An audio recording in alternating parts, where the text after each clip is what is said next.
Hey y'all, it's pretty girl Sophie. I want to tell you guys, as a 19-year-old with $45,000 in debts alone, y'all, please don't get a finance car. Literally, y'all. I have a Jeep, 2021 Jeep. I bought back in 2023. I financed that for $46,000, right? I'm like, I really want, this is my dream car. Yeah, don't get on me talking about, oh, Jeep is your dream car. Yes, at the time I was 18. It was my dream car, like most definitely. But now I can't get rid of this car. Literally, I'm stuck with this car, y'all. Like, I'm in so much debt right now, y'all. Like, most of my paycheck is going towards this car. Half of it is going towards this car, y'all. I'm literally struggling so bad, and I want to document my journey on how I'm going to get rid of it. I've been doing DoorDash to like pay off, sometimes cuz like honestly me working is not going to cover it up. And before y'all be like, "Oh, why is your hair done? Why is your eyelashes done?" With my DoorDash money I earn. Just because you're broke doesn't mean you can feel broke. Like, I just want to like feel like myself, you know what I'm saying? But my car, right? My car note is literally, guys, I cannot stress enough. It's $978 a month plus warranty. That's $154. So calculate that. I'm paying 1,200 something alone on this car, y'all. Like, I'm struggling, but nobody knows I'm struggling because I was ashamed of it. Like, now it's like I don't really care what people think. Like, y'all gonna care. Y'all gonna. It is what it is. I know y'all like, well, would you do that? Y'all, I lived and I learned. Love it or hate it, I'm back with another story time. Okay, we had to readjust and we have to make do. Anyway, me and my friend, we were hanging out. We wanted to go get tattoos. I just got my tax return, so I was like, hell yeah, let's go get a tattoo. Like, I have the money for it right now. She was like, oh, I had a burp, sorry. She was like, I don't have the money for it right now, but I can do like DoorDash or whatever. We did DoorDash for a little bit. She didn't make that much money. So I was like, girl, it's fine. Like, I don't want you to have to sit there and watch me get a tattoo. Like, I'll pay for yours. Just pay me back. Anyways, so we start to leave the tattoo shop and she's like, don't worry, like, I'm gonna hit you back. I'm like, okay, perfect. Like, I didn't think you were not going to. The next week rolls by and this is when my credit card payment is due. I text her like 2 days before, I think. I was like, hey, can you please send me that money? I really need it. My credit card payment is due in a few days. Yeah, I'll send it to you. Never sent it. Night that my credit card payment was due, I texted her that morning. No response. I texted her that night and she was like, hey, yeah, I'll make sure I send it to you, but I don't have the money right now. My dad's gonna have to send me some money. So I texted her dad. He never responded back to me, so my credit card did not get paid. I got myself in $17,000 in debt. So, quick little backstory. I have always been a saver. I actually grew up with like super strictly like you need to save type energy. My dad was like that because my dad grew up like that. My grandfather, he came from Italy with only $100 in his pocket, ended up opening a business from scratch and ended up investing in all these rental properties and stuff. This is neither here nor there. I just want to explain like my core beliefs and principles surrounding money growing up. I was pregnant with my daughter, then I gave birth to her, then I stopped working for a while, and I am an eyelash technician and a professional makeup artist. Because I told you I was very good with my finances growing up, I had excellent credit. Like, literally my credit was 780. I had multiple credit cards. I had 5 at this point, and like I literally was able to open up an American Express Gold card by myself with like no cosigner. I had the credit, but I was just not generating the income. Well, I have a lot of pride. I've worked through this, but at the time I had a lot of pride, so I don't like relying on anybody. Like, even the fact that I needed to be off work and I couldn't pay my own bills and my husband had to like be the provider, I couldn't stand it. And I'm sure some of you were like, oh, that's such a blessing. Like, you should be appreciative of that. It's not that I wasn't appreciative. I was appreciative, but I was always taught, like, not to rely on anybody. I would just buy things here and there. Over the course of the last 2 years, I have just purchased things here and there, and it's not just all for me. Like, I'm not like, oh, I'm just going on a shopping spree all the time. I mean, like, even, like, toiletries from the house and stuff, just because I felt bad, because I put all of the pressure on my husband. And he, like, before the bill, I paid the rent, I paid the utility bills, I paid all that, phone bill and everything, all by myself. Like, I never asked him for any of that, which is why we were able to live the lifestyle that we did, because it was like 50-50. It caused no resentment that way. It caused no animosity, no money talk. I didn't want to have that. Like, that's such a huge problem in relationships.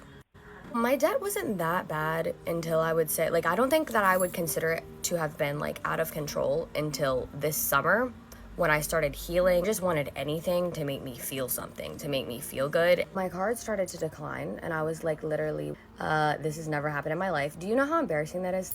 And it wasn't that I wasn't making payments. I was making the minimum payment, but it's like my balance was like $5,000 and like the minimum payment I was making on it was like $100. And I didn't realize, because I guess I was just always so prideful of my credit score before, that they would cut you off and be like, no, you need to pay this debt off. And until you do, you're not gonna have access to your card. I had to tell my husband. I was like, babe, I'm in trouble. This is like an SOS. And he was like not aware. Another day, another victory for the OG, taking down the sweats, the imposters among us. Welcome to Wake Up Truth, real talk about real life. In 2025, America's financial system is collapsing. People are maxing out their credit cards and taking out personal loans just to survive. Inflation keeps pushing up the cost of rent, groceries, and basic bills, but paychecks just can't keep up. And now, most people are stuck paying off car loans and student debt, making it impossible to find financial stability.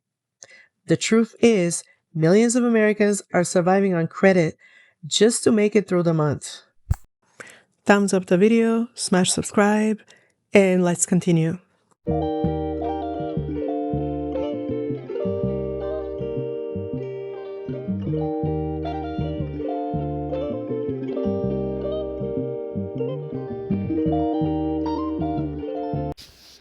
As of January 3rd, I am in over $100,000 in debt.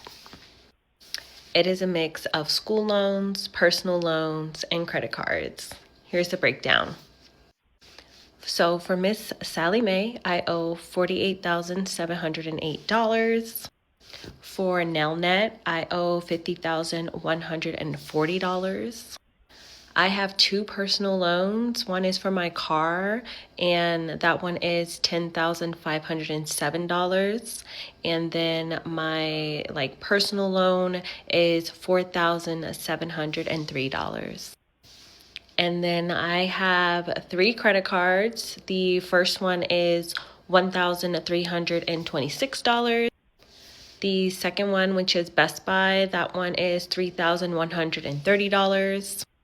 And then the last one, which is my Apple Card, that one is $2,821. I do not know the exact amount, but it's around $120,000. I am sharing this for a couple of reasons. Number one, so you can be less embarrassed about your debt that you have. And secondly, because 2025 is going to be the year that I'm actually going to actively pay down my debt. Last summer, I paid down a chunk of things that I'm not carrying into 2025, thank God.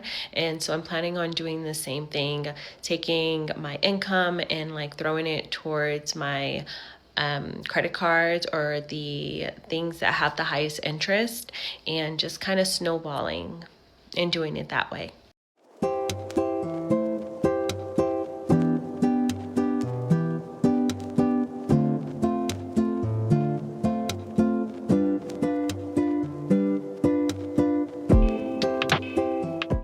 So look, when it comes to bad credit, a lot of y'all are ashamed to admit it. People are scared to comment. I'll get inboxes, DMs. I don't mind that, that's fine. But just know that having bad credit, a lot of us have been there. Before I learned the importance of credit and I was in college, trust me, I was in the threes. I didn't pay anybody. The second I got the credit card and ran it up, half the time I didn't even make that first $15 minimum payment.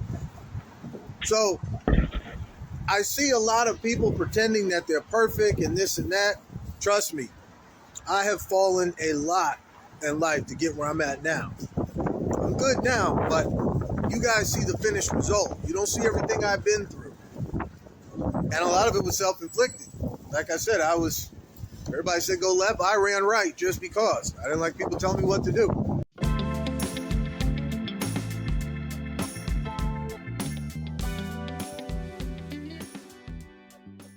I owe $30,000 worth of credit card debt at 24 years old. This is my credit card debt breakdown. I currently have 5 different credit card accounts that I need to pay off. The first one, which is the least amount of debt that I owe, would be my Freedom Unlimited card, in which I owe $1,649.99. My Capital One card, I owe $4,388.83. On my Best Buy account, I owe $6,210. On my Chase credit card, I owe $6,856. Last but not least, Discover. This is the one that I owe the most on, and it is $10,952.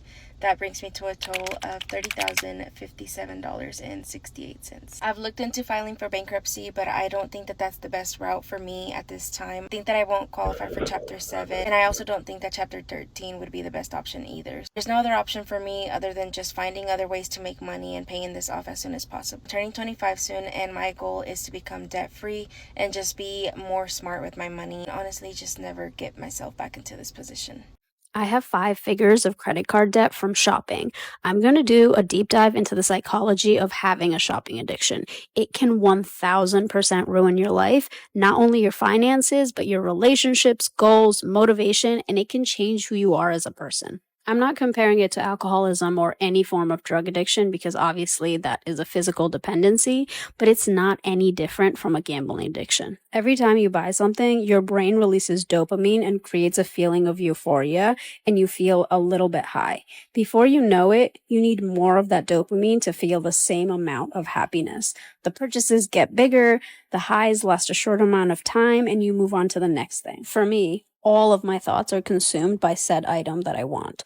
All day, every day, I think about that thing until I buy it. It's the first thing that pops up in the morning when I wake up, and it's the last thought I have before I go to sleep, and everything in between. Do I have other thoughts? Yeah, of course I have other thoughts. I think about food, exercise, how we should all have universal health care. I have thoughts about my friends and genuine connections with people throughout the day. But the thought of purchasing that one item, whatever it is, always circles back. It haunts me until I end up buying it, and then the cycle repeats itself, and I feel immense amounts of guilt. The number of people who can't pay their credit card bills is sharply rising. Severely delinquent credit card debt is at its highest level in over a decade. The amount of U.S. credit card debt that is severely delinquent has increased by more than 25% over the past year. It's another sign of just how maxed out consumers are struggling to pay for the soaring cost of goods. And the people who are struggling the most to pay their bills, unsurprisingly, are millennials and Gen Z, people under 35 years old. The debt crisis isn't slowing down. It's getting worse. Credit cards were meant to help people live, but now they're helping people survive. It's time we start asking some serious questions. If you're in this situation, don't give up. Even small choices today can change your future.